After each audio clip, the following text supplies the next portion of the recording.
Olivier, bonjour. Merci Bonjour. de t'être joint à nous pour cette superbe journée. Je voudrais te poser une question en tant que radiologue qui pratique sur Marseille et qui voit des sportifs de haut niveau. En parlant de torse de cheville, est-ce que tu crois que l'échographie est un bon examen pour faire le bilan des ligaments de la cheville? Oui, on va dire que, à mon avis, l'échographie, ça va être l'examen de référence pour l'étude ligamentaire et on va dire en première intention, en tout cas, pour l'étude, on va dire, des lésions associées. Euh, alors, on va Quand est-ce qu'il dire, faut faire voilà. l'examen dans une entorse de gravité moyenne à grave? Alors, j'ai envie de dire entre le troisième et le cinquième jour. C'est vrai que les trois premiers jours, on a beaucoup d'œdème, ça limite un peu, je dirais, l'examen. Et puis, on va être un peu gêné pour la réalisation des manœuvres dynamiques. C'est vrai qu'en général, du troisième au cinquième jour, c'est l'idéal. Alors, l'IRM voit-il mieux les lésions ligamentaires? Parce que bon, dans le sport de niveau, tu sais, on a l'IRM facile. Bien sûr. Qu'est-ce qu'on doit, alors, si on devait comparer la pratique de l'échographie et de l'IRM, qu'est-ce qu'on peut attendre de ces deux examens? Ben, j'ai envie de dire que pour moi, l'étude l'échographie sera beaucoup plus intéressante pour l'étude des ligaments, et notamment parce ça nous permet d'avoir une étude dynamique des ligaments, ce que ne nous permet pas l'IRM. Je pense aussi qu'on a une meilleure résolution spatiale. Euh, on va dire que l'ensemble des lésions associées, globalement, se verront très bien, en tout cas en échographie, donc c'est un examen qui est quand même disponible, qui est facilement réalisable. L'intérêt, je dirais, essentiellement de l'IRM, ça sera de rechercher les lésions chondrales ou éventuellement les fractures, mais surtout les lésions chondrales. Tout ce qui est les atteintes associées, en tout cas les entorses du médio-pied, les entorses tibiofibulaires, l'étude des tendons, euh, pour moi, l'échographie reste l'examen de référence, en tout cas en première intention.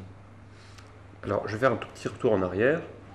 Tu sais, on parle beaucoup des critères d'Ottawa, et pour les étudiants ou les jeunes médecins qui nous regardent, on en parle beaucoup dans les services d'urgence. Est-ce que tu crois que finalement les critères d'Ottawa nous permettent d'éliminer à chaque fois, du moins d'éliminer les fractures? Est-ce que finalement les critères d'Ottawa, c'est pas tout simplement pour savoir à quel moment on doit faire les radios? Qu'est-ce que tu en penses dans ta pratique quotidienne? Alors, dans ma pratique quotidienne, je pense que les critères d'Ottawa ont un intérêt pédagogique évident, mais qui ne sont pas suffisants. À mon avis, il ne faut pas se baser uniquement sur les critères d'Ottawa pour dire, quoi qu'il arrive, je ne ferai pas de radiographie standard. D'accord. Et le plus important, à mon avis, ça va être de revoir le patient justement sur une deuxième consultation.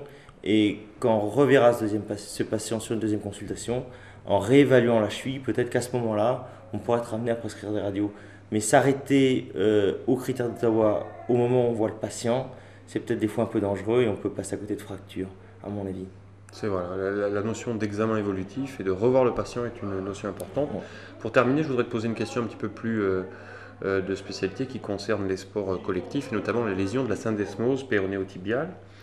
Est-ce que tu crois que l'échographie est capable de faire le bilan de la partie antérieure de la syndesmose, donc du ligament péronéotibial antérieur dans sa partie, du moins inférieur dans sa partie antérieure et dans sa partie inférieure?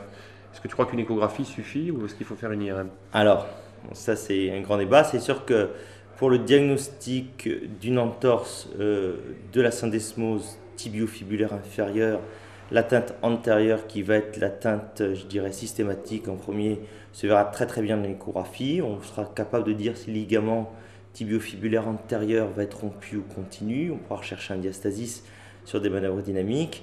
L'atteinte postérieure, le ligament tibiofibulaire postérieur, on le voit en échographie, on voit sa partie superficielle. Il est certain qu'on n'a pas du tout la précision qu'on va avoir en IRM. La question est de savoir si le clinicien veut connaître, veut savoir dans quel état est ce ligament tibiofibulaire postérieur ou pas. Si on a une entorse bénigne de la tibiofibulaire avec un ligament qui est, on va dire, continu, on ne va pas demander une IRM pour savoir si le ligament tibiofibulaire postérieur est rompu ou pas. Maintenant, si on a une rupture du ligament tibiofibulaire antérieur, chez un sportif de haut niveau, sur un gros traumatisme, je pense que ça peut vraiment se discuter de faire une IRM de façon systématique pour rechercher l'atteinte de cette sangle postérieure. Est-ce qu'il y a toujours une indication à l'arthroscanner dans les lésions, du moins dans les lésions associées de l'entorse de cheville, notamment pour les lésions du dôme de l'astragale? Oui, tout à fait. Alors, l'arthroscanner maintenant devra être réservé quasiment, je dirais, exclusivement pour l'étude du cartilage d'encroûtement. Peut-être pas en immédiat, sauf indication, je dirais, exceptionnelle, mais il faut retenir que ça va être un examen de seconde intention quand on va rechercher une lésion cartilagineuse. C'est l'examen qui nous donnera la meilleure résolution spatiale dans les 3 plans de l'espace, qui nous permettra de rechercher des petits corps étrangers intra-articulaires. Ça sera l'examen de référence, mais plus dans un second temps, et ça ne sera pas un examen aigu, qu'on fera en tout cas en aigu.